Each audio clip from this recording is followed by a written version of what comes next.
One surprising thing about the parable of the weeds and the wheat in our gospel today is the calm, patient reaction of the landowner. Now, this was a very powerful and wealthy man because it was only wealthy and powerful people who owned multiple slaves. And how might a wealthy and powerful person typically react to enemies who try to interfere with their business? Well, probably not with such calm and patience as this guy. It's usually with quick revenge. So why was this landowner able to take this attack in stride, considering that this was a very serious attack? It will cause the landowner to pay more than 4 times the amount of investment in order to bring in the harvest. And they'll have to harvest twice the weight as normal, and then they'll have to disassemble the harvested bundles in order to reassemble 2 separate sets of bundles. Needless to say, this was a very smart and efficient enemy. Yet the landowner is able to stay calm and patient because in this parable he represents God, the landowner of the world. But God isn't just wealthy and powerful. God is all-powerful. And when you are all-powerful, no attack of evil can really bother you. As the first reading puts it, your mastery over all things makes you lenient to all, for power, whenever you will, attends you. God will use even the evil actions of his enemies to build up his kingdom. Omnipotence, being all-powerful, it's like that. An omnipotent God can afford to be merciful because in the end, he will be able to put all things right. And if we thought about this characteristic of God more often and more deeply, it would make a major difference in our lives. We'd be more like the farmer in the parable, able to remain calm and patient in the face of life's troubles and injustices. Our God is all-powerful, and it matters.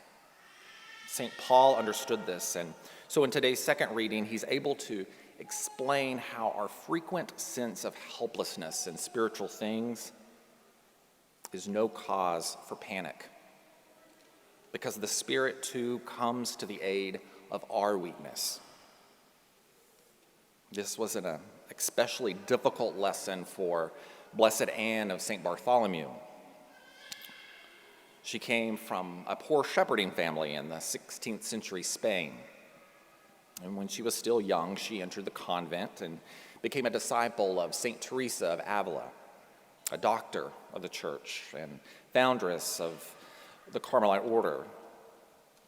And one of the most remarkable saints in the history of the church. And Blessed Anne was one of St. Teresa's most closest collaborators and friends. St. Teresa actually died in her arms.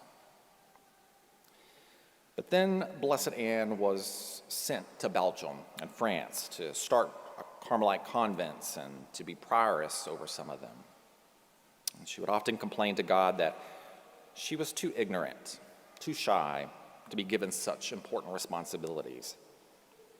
And in fact, she complained so much that finally our Lord appeared to her. Blessed Anne tried to convince Jesus that he should choose someone else, someone more intelligent, better educated, and more outgoing to do the work that he was calling her to do, because she had none of those gifts. So our Lord appeared to her and said to her, "It is with straw that I start my fires." Notice, Jesus didn't comfort her by telling her how great she was or how many gifts she did have. He simply pointed out that he is the one who will do wonderful things in and through her if she will allow him. when we feel helpless trying to carry whatever cross it is that we've been given, or trying to do all that Christ is asking of us, we need to remember that the Spirit too comes to the aid of our weakness. God's mercy is all powerful. And this is not only a pleasant thought, it's also a practical one. We frequently hear people criticize the Catholic Church for being too strict, too demanding. Critics say the church should relax its rules about divorce, abortion, contraception, priestly celibacy, homosexuality, and premarital sex. By the way, isn't it interesting that they constantly criticize church teaching in just that one area, the area of sexual morality? But we should listen very carefully to the reasons that they give for this criticism. The most important reason, almost always, is because Catholic morality, they say, is too difficult. It requires too much self-control and self-discipline. They almost never say that Catholic morality is wrong, because even those critics know in the depths of their conscience that the morality that Jesus Christ teaches through his church is true. And even non-Catholics see that. The famous talk radio host, Dr. Laura Schlesinger, who's Jewish, once pointed out that if everyone in the world followed what the Catholic Church continues to teach about moral issues, there would be almost no unwanted pregnancies, no sexually transmitted diseases, very few broken homes, and no sexual crimes or prostitution. It would be a vast improvement for the world. So most critics don't say that Catholic morality is wrong. They say it's too difficult. And of course they do, because it is difficult, both because fallen human nature often tends towards vice, and because the culture around us glorifies self-indulgence over self-discipline and self-giving. But that is exactly why Jesus came. That's why he gives us the sacraments, the Bible, the church, the gift of prayer. He knows that we can't do it on our own. And so he puts his omnipotence at our service. But we must use these tools that he gives us so that his omnipotence can strengthen our weakness. As Jesus said in the Gospels, for men it is impossible, but not for God, because everything is possible for God. How so? Because God's mercy is all powerful. Each one of us suffers from the consequences of our fallen human nature.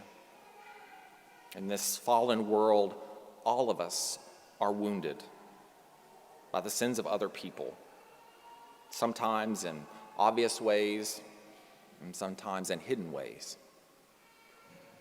And in this fallen world, all of us cause wounds, both to ourselves and to other people, through our own weakness, our own selfishness, and our own sinfulness. In the depths of our hearts, we know just how deep those wounds are. So when we take time to think and to reflect on the state of our souls and the state of the world, we can easily be discouraged. The wounds, the damage, the sin. Our misery is so deep and pervasive that fixing it's beyond our natural ability. But my dear sisters and brothers, we must remember that we don't have to depend on our own natural ability. God comes to our aid. God sends his saving grace. It is God whose Spirit is at work in our hearts, as St. Paul reminds us in today's second reading, renewing, healing, cleansing, and sanctifying us. God is all powerful. There is no limit to his forgiveness and mercy, no limit to his ability to give us a fresh start, to turn failure into success, to turn crucifixion into resurrection. Our Lord told St. Faustina that compared to his all-powerful love, all her sins and misery were like a little stick being thrown into a blazing furnace. So today, Jesus renews that all-powerful love for each and every one of us in the sacrifice of this Mass. And so we must thank Jesus today for his all-powerful mercy. And when he comes to us today in the most holy Eucharist, we too must throw all our sticks into the fire and let him be our God.